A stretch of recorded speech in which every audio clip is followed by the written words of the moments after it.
So with that said, let's go ahead and jump right into the next thing, which is my spoiler review for WandaVision episode 4. So this episode honestly is just an explainer episode for how things came to be within the episodes prior. Right off the bat, one thing that I really did love about it, I kind of got confused. I'm not even gonna lie, I got kind of confused about it, and then it dawned on me, like that's what's happening. So it starts off with people coming back after the snap. After the Hulk and Endgame snapped in and brought everybody back, it shows how it happened. And I know I was thinking about it before, of like, I want to know, how did it look when everybody came back? Did they just magically appear? Or, like, how did it happen? And it shows that they literally started materializing, like how they dusted away. Literally, like, they came back that same way. All the dust forming latent back into a hand, face, and everything else. And this was on top of everybody else.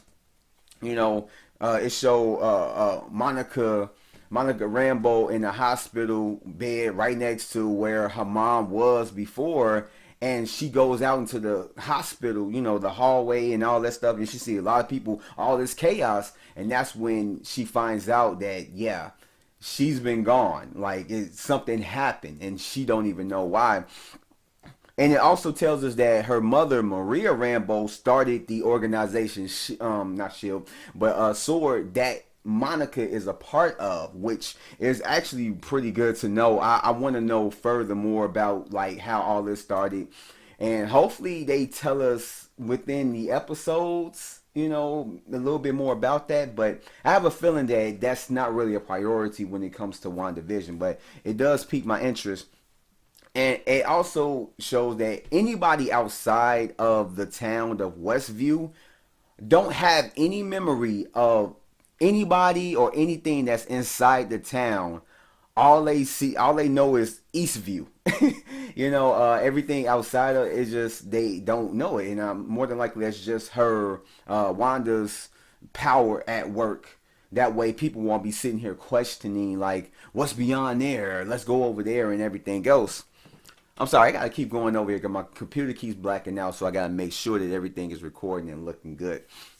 But in any case, and it shows how Monica, how the drones got into the town, and why the question that comes into, why did it change when it came inside the town, as well as the guy in the bee suit, how he got in the town and what's with the bee suit and everything else, and also just the voice in the radio in episode 2, who that actually was. And we find out that that is Jimmy Cho, which is the played by Randall Park, the detective up in Ant-Man and the Wasp. He reprises his character in this show. And what's crazy is that if you see Ant-Man and the Wasp, you'll see that he was trying to learn a trick that, Scott Lang had did. And it shows that he learned how to do the trick or whatever upon meeting him. I didn't catch it, but I see that from, like, the videos and other discussions. I'm like, okay, that was pretty cool. I just love the little inside, little Easter eggs, little thing that they put up in these shows. And it's like, literally, if you blink, you will miss certain things. And I kind of like how they did that. As well as Kat Dennings' character, Darcy, makes she reprises her role up in this show. And it shows that at the end of episode 1, where you see the person put down the pen with the notebook, it shows that she is the person. So really just this episode is how she got involved with trying to figure out what's going on, and how he got involved in what's going on. And they just kind of, like, I guess you could say they're like a team that works together when it comes to trying to figure everything out. And they're putting together the cast of just everybody that's stuck inside of the globe or the dome or whatever. And it's trying to show, like, they're trying to figure out who the actual people are and everything else. And they're just trying to figure out everything about it. And it shows the full scene after episode 3, when Monica gets basically expelled, kicked out of, Westview. It shows exactly what happened, how she kicked her out. And like I said, it's just really just a filler episode that really just tells everything, like this is why that happened, this is why this is and everything else. And for a second, it does show what Vision actually looks like. So it kind of puts it in perspective, like, is he really alive? Is it just because he's up in here, he's able to move around, but once the dome gets, undone, is he just gonna fall down and just be like, yeah, he was? So it asks a lot of questions, but it gives a lot of answers in the show at the same time. I mean, of course, we still got some episodes going, but this is actually a pretty good episode. I actually liked it.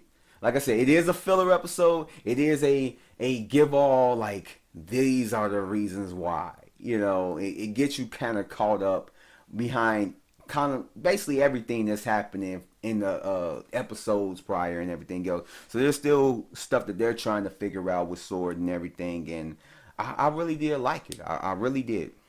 But let's go ahead and move to the next thing, which is a review of this movie, this new movie that came out called Horizon Line. It's on VOD right now, and this will end off the podcast. So it's just about two people who are kind of like together, not together, or whatever. They're on their way to a wedding, taking a private plane, when the pilot dies. Now they're stuck on the plane in the air, trying to find a way how to land on land, how to land a plane with no land there in sight, as well as they have trauma along the way with gas leakage and everything else, and they're just literally trying to figure out a way to survive this traumatic experience. Now, the one thing that I love about this movie is that if you haven't seen my other reviews of scary movies, because this is more than likely where this is coming into play, is that I hate it when a character puts themselves in a position and just does something stupid to push the story along.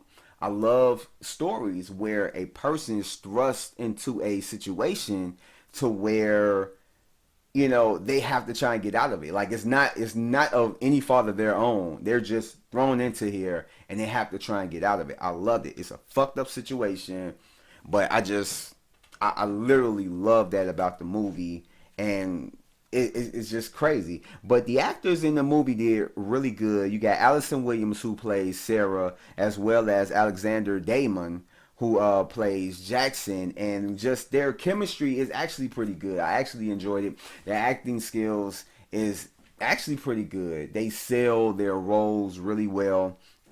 I enjoyed it. The film utilizes the tension in the situation really, really good. And the effects and the CG in this movie, it is a low budgeted film. You can tell the movie primarily takes place within the plane. So literally you can do that on the set, and you can tell there's a green screen and everything else. But it is used in the best way that they could use it for a low budgeted movie that this film is obviously working with. And I really did like it. It was no point in the movie where I'm looking at the effects or anything like this, and I'm like, that looks so. It takes me out the movie. You can tell that they wasn't working with the biggest budget, but it literally worked. Like, the way that they did it and everything else, the green screen and everything, it was used really good. Like, you would believe that they had a little bit more of a bigger budget, but it actually came out pretty damn good. And the things that they have to do to survive are just crazy as hell while in the air, like having to climb outside the plane to complete tasks. And obviously it would give anybody sweaty palms, basically have that sweaty palms moment. And I just, like, literally when you're watching it, you're going to have sweaty palms. I'm just telling you that. You really are. Because it just has those moments where it's like, you're just like, oh, is he going to do it? Oh, no, you kind of put yourself in that type of position. But when it comes down to it, this film puts you in the mind frame of what would you do in this situation? Would you do the crazy shit that they did? Like, how far would you go to make sure that the survival, to ensure that your survival is at the highest percentage that it can be when it's all said and done? So basically, just at the end of the day, this movie is a well done thrill ride from just the moment it starts. Now, it does have a slow beginning.